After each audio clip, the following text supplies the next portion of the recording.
अस्सलाम वालेकुम व्यूअर्स, मैं हुमा और आज मैं आप लोगों के साथ शेयर कर रही हूँ बहुत ही मज़ेदार सा मुरादाबादी पुलाव।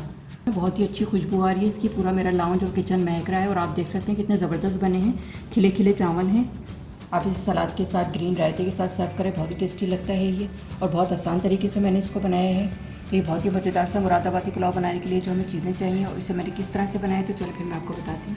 अगर मेरी वीडियो अच्छी लगती है तो लाल सब्सक्राइब का बटन दबाएं और बराबर में जो ये बेल का आइकॉन है इसको दबाने से मेरी वीडियो सबसे पहले आपको फ्री में देखने को मिलेगी। वीडियोस अच्छी लगे तो थम्स अप दें। मुरादाबादी चिकन पुलाव बनाने के लिए मैंने चिकन ली है, ये 1 किलो चिकन है ये। थोड़ी सी चिकन की मैं यखनी बना लूँगी। यखनी में पूरी चिकन की इसलिए नहीं बना रही हूँ कि इसका शेप ख़राब हो जाता है यखनी पकने में ना, तो इसको मैं मसाले के साथ भूनूंगी और थोड़ी सी चिकन की मैं यखनी बनाऊँगी। तो चलें फिर इसको बनाना शुरू करते हैं। मैंने कुछ बोटियाँ ले ली हैं जिसमें हड्डियाँ ज़्यादा हैं, उसकी जूसेस वगैरह निकलेंगे तो अच्छी यखनी बनेगी इसकी। एक टुकड़ा अदरक का, इसके स्लाइस कर लिए हैं मैंने। एक छोटी प्याज है, 2 हिस्से कर लिए हैं इसके। एक बंच लहसुन का है, ये डालूंगी। नमक डालेंगे 1 टीस्पून।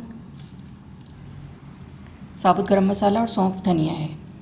1 बड़ी इलायची है, 1 दालचीनी का टुकड़ा है, 3 छोटी इलायची हैं, 8-10 काली मिर्चें हैं, 7 लौंगे हैं, 2 टेबल स्पून सौंफ है, 2 टेबल स्पून धनिया है। ये डालूंगी इसमें। पानी डालूंगी इसमें 3 गिलास।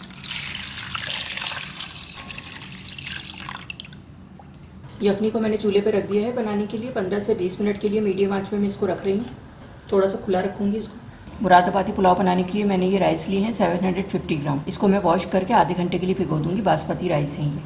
जब भी आप पुलाव या बिरयानी बनाएं तो अच्छी क्वालिटी के राइस इस्तेमाल करें, इससे रिज़ल्ट बहुत अच्छा आता है और अच्छे लगते हैं। यखनी को रख दिया था मैंने 20 मिनट के लिए, तैयार हो गई है। अब इसको थोड़ा ठंडा करके मैं इसको छान लूँगी ताकि ये धनिया वगैरह ये वो मुँह में ना आए। पुलाव का मसाला बनाना स्टार्ट कर रही हूँ मैं। बिस्मिल्लाहिर्रहमानिर्रहीम।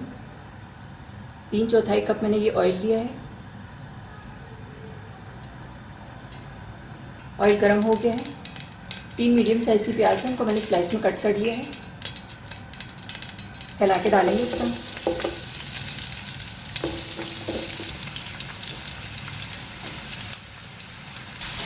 ऑयल में इसको फ्राई करेंगे, लाइट गोल्डन कलर हो जाएगा तो फिर मैं और चीज़ें शामिल करूँगी। बहुत ज़्यादा डार्क कलर नहीं करना है। प्याज का लाइट गोल्डन कलर हो गया है, बस इतना ही करना है। थोड़ी सी प्याज मैं ऊपर गार्निशिंग के लिए निकाल लूँगी।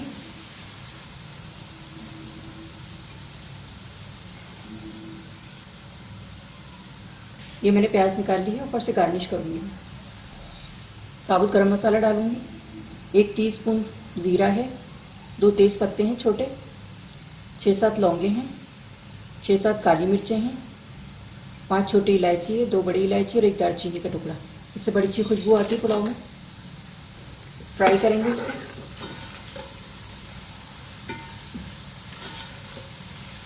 To and half tablespoon लहसुन अदरक का पेस्ट फ्राई करेंगे। लहसुन अदरक डाल के 1 से 1.5 मिनट मैंने इसको भूना है। अब इसमें चिकन शामिल करूँगी। थोड़ी सी मैंने यखनी में डाली थी और थोड़ी सी ये। भूनेंगे इसको, कलर चेंज हो जाए इसका। 3 से 4 मिनट मैंने चिकन को फ्राई कर लिया, इसका कलर चेंज हो गया है। हाफ कप दही डाल रही हूँ इसमें, फेंट लूँगी इसको मैं।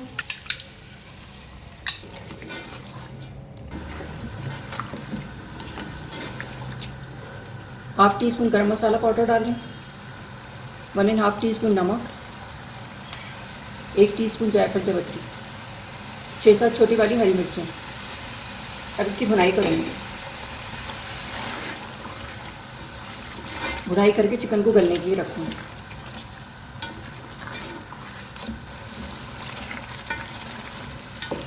दही डालने के बाद मैंने 3 से 4 मिनट इसकी भुनाई करी है। अब इसको गलाने के लिए मैं इसमें यखनी का पानी डालूँगी। जो यखनी मैंने बनाई थी इसको मैंने छान लिया है, यही पानी डालूँगी इसमें। मिक्स कर देंगे इसको। 10 से 12 मिनट में इसको पकाऊंगी ताकि चिकन अच्छी सी गल जाए। फिर राइस शामिल करूँगी इसमें। इसको मीडियम आंच पे रख रही हूँ मैं कवर करके। थोड़ा सा खुला रहने दूँगी इसको मैं। चिकन को मैंने गलाने के लिए रखा था यखनी डाल के 10 से 12 मिनट के लिए। अब मैं इसको चेक करती हूँ। चिकन गल गई है ये आप देख सकते हैं, बोटी छोड़ देती है हड्डी। अब इसमें यखनी वाली चिकन भी शामिल करूँगी। ये गली भी थी इसलिए मैंने नहीं डाली थी इसमें। मिक्स कर देंगे। अब इसमें राइस डालूँगी। राइस को मैंने आधे घंटे भिगो दिया, तो बासमती राइस है ये। मिक्स करेंगे इसको। पानी अगर मुझे कम लगेगा तो मैं और शामिल करूँगी इसमें, और नमक भी टेस्ट कर लूँगी इसका मैं। थोड़ा सा पानी और डालूँगी मैं, 1 कप। मिक्स करके मैं नमक टेस्ट करूँगी। पानी 1 से 1.5 इंच ऊपर होना चाहिए, राइस से सही बन जाते हैं बिल्कुल। 1 टेबलस्पून नमक और डाल रही हूँ मैं इसमें, फैला के डालेंगे इस तरह से, मिक्स कर लेंगे। राइस में बॉईल होना शुरू हो गया है, इसका पानी ड्राई हो जाएगा तो फिर मैं इसको दम पे रखूँगी। राइस का पानी ड्राई हो गया है, केवड़ा डालूँगी 3 टेबलस्पून। बड़ी अच्छी सी खुशबू आती है इससे। फूड कलर है, इसको मैंने पानी में घोल लिया है, ये डालूँगी एक साइड पे, और ये ऑप्शनल है, वैसे मुरादाबादी पुलाव में डलता नहीं है। 2 सर्विंग स्पून ऑयल डाल रही हूँ ऊपर से।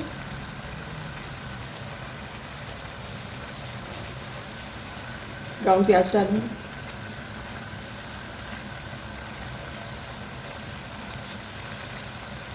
पंद्रह मिनट के लिए मैं इसको हल्की आंच पे कवर करके रख रही हूँ दम के लिए। उसके बाद फिर मैं आगे का प्रोसीजर आपको दिखाती हूँ। 15 मिनट के लिए मैंने दम पे रखा था राइस को, मैं चेक करती हूँ। ये आप देख सकते हैं राइस खड़े खड़े हो गए हैं, इसका मतलब है ये दम आ गए हैं। अब मैं डिश आउट करके आपको दिखाती हूँ। मुरादाबादी पुलाव तैयार हो गया है, मैं इसको डिश आउट करती हूँ। ये आप देख सकते हैं कितना ज़बरदस्त लग रहा है। ये डिश आउट कर रही हूँ मैं, बहुत ही अच्छी खुशबू आ रही है इसकी। पूरा मेरा लाउंज और किचन महक रहा है, और आप देख सकते हैं कितने ज़बरदस्त बने हैं। खिले खिले चावल हैं, ऊपर से मैंने गार्निश किया है ब्राउन प्याज से, बहुत ही टेस्टी लगता है इसके साथ। ये आप इसे सलाद के साथ, ग्रीन रायते के साथ सर्व करें, बहुत ही टेस्टी लगता है ये जी। तो ये था हमारा बहुत ही ज़बरदस्त सा मुरादाबादी पुलाव, बहुत ही टेस्टी बना है। बहुत आसान तरीके से मैंने इसको बनाया है, टेस्ट में तो इसका जवाब ही नहीं है। अगर आपको मेरी वीडियो अच्छी लगी हो तो इसे लाइक करें, सब्सक्राइब करें, दूसरों के साथ शेयर करें। वीडियो देखने का शुक्रिया। अल्लाह हाफ़िज़।